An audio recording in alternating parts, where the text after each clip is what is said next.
Bon début du mois de juillet à vous, messieurs et dames. Bonjour, bienvenue à suivre ces premiers flash infos du mois de juillet. L'Union pour la Nation congolaise UNC a exprimé le 30 juin 2025 son soutien à l'accord de paix signé le 27 juin 2025 à Washington entre la RDC et le Rwanda sous la direction de Donald Trump, président des États-Unis. Le parti de Vital Kamerhe appelle l'ensemble de ses cadres militants, sympathisants ainsi que tous les Congolais épris de paix et de justice à soutenir activement cet accord.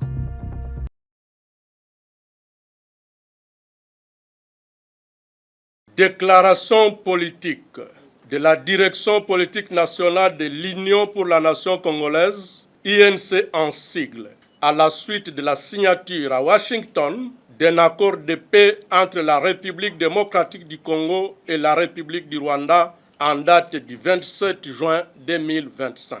Au cours de sa réunion extraordinaire, tenue ce lundi 30 juin 2025, jour hautement symbolique marquant les 65 ans d'indépendance de notre pays, la République démocratique du Congo, la direction politique nationale de l'Union pour la Nation congolaise, UNC en sigle, réunie en son bureau situé sur le boulevard du 30 juin, immeuble Marcus, commune de Lagombe, a accueilli avec satisfaction la signature le 27 juin 2025 à Washington d'un accord de paix entre la République démocratique du Congo et la République du Rwanda sous le leadership de son Excellence M. Donald Trump, président des États-Unis d'Amérique. Pour la direction politique nationale de l'UNC et son président national, l'honorable Vital Kamerhe Lwakanyingi, ardent défenseur de paix, cet accord constitue l'aboutissement des efforts inlassables déployés par son Excellence M. Félix Antoine Tshisekedi Tshilombo, président de la République, chef de l'État, ainsi que sous son leadership par l'ensemble des institutions de la République, notamment le gouvernement et le Parlement. Ces derniers ont aussi mené un plaidoyer sur la scène internationale, à la fois pour dénoncer l'agression injuste et récurrente dont notre pays est victime et pour rechercher une solution durable à la tragédie sécuritaire qui frappe l'Est du pays depuis plusieurs décennies. En conséquence, la direction politique nationale de l'UNC exprime son soutien total à cet accord historique, convaincu des valeurs pacifistes de la République démocratique du Congo. La direction politique nationale exhorte la partie rwandaise à en respecter scrupuleusement les engagements dans un esprit de bonne foi en vue de mettre un terme au cycle récurrent de violences dans la région des Grands Lacs.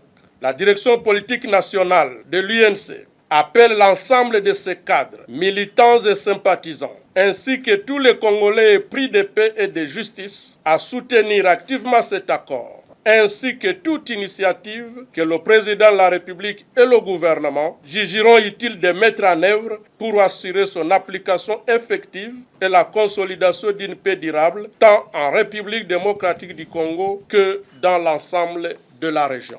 Par ailleurs, la direction politique nationale de l'UNC réaffirme son soutien indéfectible, ainsi que celui de son président national, l'honorable Vital Kamerhe, à son Excellence Monsieur le Président de la République, chef de l'État, et à toute action qu'il entreprend en vue de restaurer la paix et la sécurité dans l'Est de notre pays. La direction politique nationale de l'UNC exprime également sa profonde compassion et sa solidarité à l'endroit des populations vivant dans les villes et territoires occupés et les rassure que le parti, par la voix de son président, continuera à œuvrer sans relâche pour appuyer toutes les initiatives de paix. L'UNC condamne pour la énième fois, avec la plus grande fermeté, les actes de barbarie, les assassinats ciblés, les massacres, les crimes de masse, ainsi que les pillages perpétrés à l'est de la République démocratique du Congo par les forces d'agression rwandaises et leurs supplétifs de l'AFC M23. La direction politique nationale de l'UNC fonde l'espoir sincère que cet accord marque le début d'un véritable processus de rétablissement de paix totale sur l'ensemble du territoire national. Elle souhaite que cet accord ouvre également la voie à des mesures concrètes de justice transitionnelle et de réparation en faveur des innombrables victimes de la guerre, des déplacés internes, des survivants de violences sexuelles et de toutes les communautés meurtries par des décennies de conflits. La paix durable ne pourra se construire sans mémoire, sans justice et sans action humanitaire forte en faveur des populations affectées. Enfin, la direction politique nationale de l'UNC et son président national formulent le vœu que cet accord, dans ses modalités pratiques et son calendrier d'application, aboutisse au rétablissement effectif de l'autorité de l'État sur l'ensemble du territoire national, ainsi qu'au respect de la souveraineté et de l'indépendance de notre pays. Fait à Kinshasa le 30 juin 2025 pour la direction politique nationale, Billy Eraston Kambale Tsongo, secrétaire général.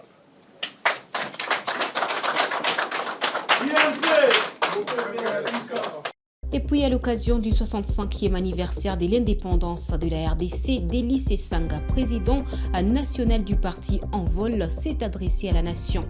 Il a évoqué des questions d'actualité, notamment la signature de l'accord de paix entre la RDC et le Rwanda. Il a averti que sans dialogue pour résoudre les problèmes internes, la crise persistera. Selon lui, une paix précaire ne mettra pas fin à la recrudescence des conflits.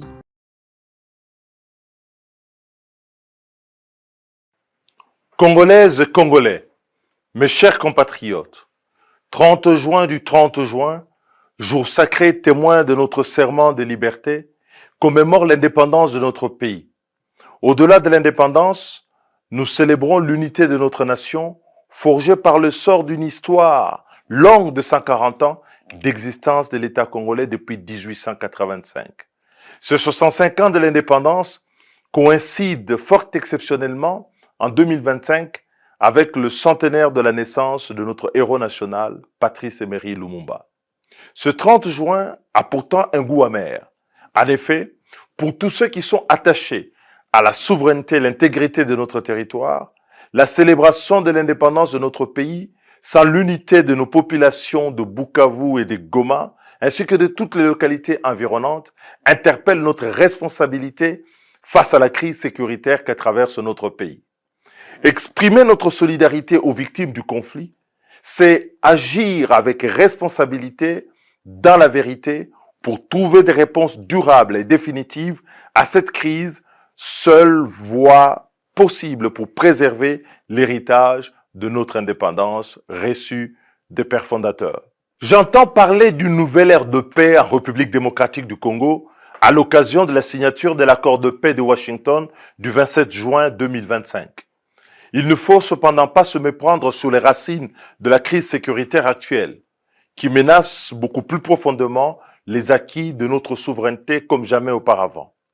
Elle doit autant à l'agression dont notre pays est victime de la part du Rwanda, mais elle plonge plus profondément ses racines dans la complaisance et la légèreté dont les fléaux caractérisent la conduite des affaires publiques, ces fléaux qui privent notre population du bénéfice de la promesse de liberté et d'indépendance et qui sont pourtant connus de tous. Au nombre de ceux-ci, la malgouvernance, l'incompétence, le tribalisme et le clientélisme, la prédation, la prévarication, la corruption généralisée et l'impunité, conséquence de l'absence du sens de l'intérêt général et du bien commun, répandu encore aujourd'hui chez nos dirigeants. Congolaises et Congolais, depuis l'accord de Lusaka du 10 juillet 1999 jusqu'à la signature de l'accord du 27 juin 2025 à Washington, en passant par l'accord cadre d'Addis Abeba du 24 février 2013, le pays ne compte pas moins de 10 accords de paix, tous plus prometteurs les uns que les autres, de ramener cette ère nouvelle de paix en République démocratique du Congo. Et pourtant, la paix est restée des plus précaires, fragile, et le cycle récurrent des conflits ne s'est pas estompé. Nous ne pouvons que saluer les efforts continus accomplis en faveur de notre pays au nom de la paix et au nom de la solidarité internationale par les partenaires de notre pays au sein des Nations Unies, de l'Union africaine, de la SADC, de l'EAC et récemment de manière appuyée par les États-Unis et le Qatar. Chers compatriotes, je voudrais pour ma part rappeler qu'au nom du sens du devoir et non plus de la solidarité, nous devons cesser de reposer la vie de nos concitoyens sur le bon vouloir des autres. Nous devons être à la hauteur de garantir la stabilité, la gouvernance et la sécurité de notre pays et de son peuple pour être dignes de cette indépendance que nous avons reçue en héritage. L'impuissance de l'État, incapable de protéger les acquis de notre indépendance et l'intégrité de notre territoire, est la cause fondamentale de nos malheurs. Elle nous prive encore de la capacité dissuasive contre les menaces extérieures et l'efficacité opérationnelle pour endiguer les menaces intérieures. Nous en sommes alors réduits aujourd'hui à acheter une paix précaire au double prix de la trahison de la promesse de la prospérité de notre peuple, en mettant en hypothèque les ressources naturelles et compromettant parfois l'avenir des générations futures, et de la compromission de nos intérêts vitaux.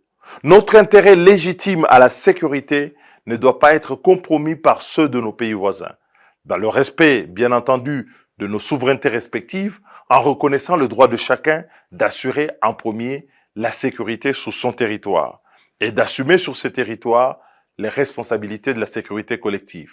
Notre conviction, en effet, a toujours été claire. Il ne peut y avoir de solution à des multiples crises que nous avons traversées et dont l'actuelle constitue une manifestation. Hors d'un programme réunissant toutes les forces vives du pays, l'armée peut sans doute remporter les batailles, mais c'est la nation qui gagne la guerre et l'action politique qui garantit une paix durable et la stabilité intérieure. Il n'y a donc pas de paix durable sans justice, sans liberté. La sécurité se noue dans la stabilité politique interne. Il est venu le temps, le moment de retrouver le chemin de la concorde par le dialogue interne autour de valeurs communes telles que nous les avons affirmées à Sun City, la liberté, la justice, le travail et la prospérité partagée. On peut courir d'accord en accord. Sans la résolution de ces problèmes internes par le dialogue, la crise demeurera. La paix précaire, par le silence temporaire des armes, n'empêchera pas, comme depuis 20 ans, la récurrence de la crise. C'est dans cet esprit que nous avions proposé le programme de la refondation du Congo, dont les fondements nous semblent plus que jamais indispensables pour résoudre les défis institutionnels et de gouvernance que traverse notre pays et poser les jalons d'une véritable amélioration de la situation humanitaire, socio-économique et des droits humains pour tous. C'est dans cette dynamique également que nous avons soutenu et soutenons encore l'initiative du pacte pour la paix proposé par la CENCO et l'ECC et dont nous déplorons la négligence par l'attentisme actuel des pouvoirs publics. C'est dans cette logique que j'ai co-signé ensemble avec d'autres leaders de l'opposition la déclaration commune de l'opposition du 30 avril 2025 qui soulignait l'importance d'établir un dialogue national inclusif afin de mettre en œuvre un processus durable de sortie des crises. Dans une telle démarche, chacun doit se dépasser parce qu'il ne saurait y avoir de camp ni de divisions factices qui tiennent autre que la réaffirmation des valeurs, des libertés, des justices, des démocraties, sans distinction et discrimination. Comment pourrait-il en être autrement que de discuter la paix à l'extérieur avec les étrangers et d'en récuser les fondements internes en excluant, indexant par une démarche clivante l'autre composant de la nation? L'inclusivité est une invitation au dépassement pour trouver les solutions directes autour des valeurs du pacte républicain affirmé à Sun City en 2002, dont il faut réaffirmer l'intérêt pour reconstruire l'unité propice à un climat de stabilité et de concorde intérieure, condition première à la paix et à la reconstruction d'une sécurité durable pour le pays. Plus que jamais, l'urgence est au dialogue. Pendant combien de temps encore nos compatriotes à l'Est, comme ailleurs dans notre pays, devront-ils souffrir la misère, la violence aveugle, la justice partiale ou la peur permanente? Tous ces mots qui brisent les corps, effacent les repères et éteignent petit à petit la foi dans notre avenir commun. Congolaises, Congolais, mes chers compatriotes, en ce jour de combat, je formule le vœu pour que vous vous joigniez à nous, pour exiger un sursaut national, pour que notre indépendance retrouve son sens, pour refonder nos institutions, pour que le dialogue et la recherche des solutions l'emporte sur les intérêts individuels et partisans, pour que l'intérêt de la République démocratique du Congo et de son peuple prime enfin sur tous les autres. L'indépendance ne doit pas être une simple date. Ce n'est pas une simple fête, mais une volonté permanente d'engagement, d'exigence et d'ambition au service de notre pays. 65 ans, c'est l'âge de la retraite. Mais l'indépendance ne prend pas des retraites. C'est l'instant de renouveler le serment de liberté et de prospérité de notre peuple envers la nation. Je vous remercie.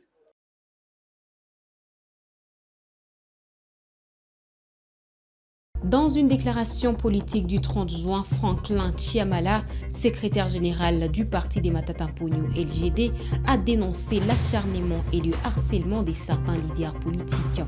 Il a signalé que certains sont poussés à l'exil, d'autres déclarés persona non grata dans leur propre pays et d'autres encore sont portés disparus, y compris le président national Matata Mponyo Mapon.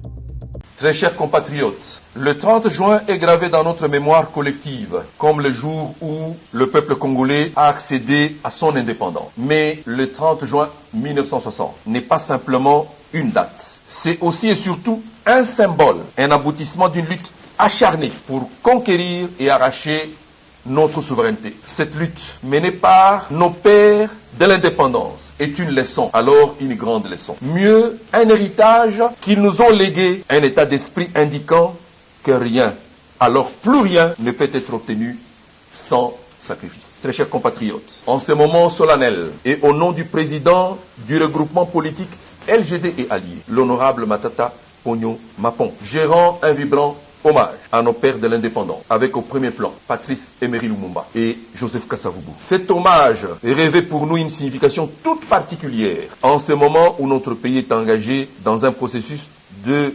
reconquête de sa véritable indépendance politique, économique et même démocratique. Je nous invite à nous incliner devant la mémoire de celles et de ceux qui ont consenti le sacrifice ultime pour la patrie, qui leur sera toujours et éternellement reconnaissant. Je nous invite à faire de même devant la mémoire de celles et de ceux qui continuent à périr par les armes à travers tout le pays, mais aussi devant la mémoire de celles et de ceux qui périssent à petit feu par les conditions de vie qui se dégradent de plus en plus du fait de la mauvaise gouvernance. Sans oublier celles et ceux qui périssent ou celles et ceux qui vivent en exil à cause de la justice injuste pratiquée dans notre pays 65 ans après l'accession de notre pays à sa souveraineté internationale. Très chers compatriotes, la commémoration de notre indépendance cette année est toute particulière, car, comme vous le savez, notre pays fait face à plusieurs défis majeurs, et c'est là sur tous les plans, politiques, socio-économiques et sécuritaires. Sur le plan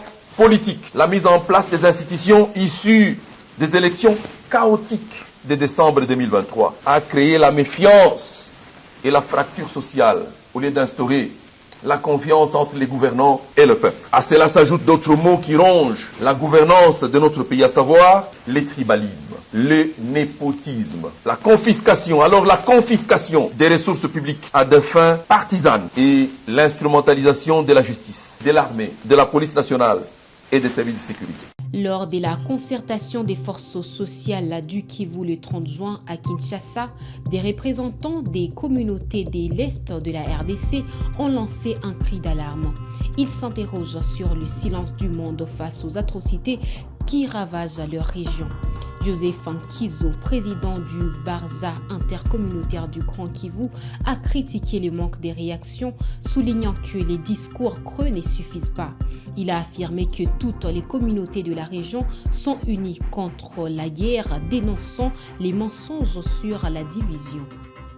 C'est incroyable quand on voit les interventions en Iran, quand on voit les interventions en Israël, on voit les menaces qu'il y a sur des espaces au niveau global, mais pour les Kivu, c'est des beaux discours et des chantages même. Parler avec le Rwanda, discuter avec l'Ouganda, aller voir le Burundi, aller à Nairobi, aller à Washington, aller à Doha, aller à Luanda. On a été, il y a l'accord global inclusif il y a quelques années, on a fait le tour du monde. Qu'est-ce qui se passe-t-il chez nous? Et ceux qui agressent n'ont même pas honte de nous dire que nos communautés sont divisées. Et devant moi ici, je vois les Babouari, je vois les Babembe, je vois les Banyamulenge, je vois les Batoussi, au Nord Kivu, les Bahunde, les Banande, et je me pose la question de savoir, il s'agit de quelle communauté? Mesdames, mesdemoiselles et messieurs, c'est par cette information que nous clôturons ces Flash Info sur Kivu Morning Post Télévision. Nous vous remercions de votre fidélité.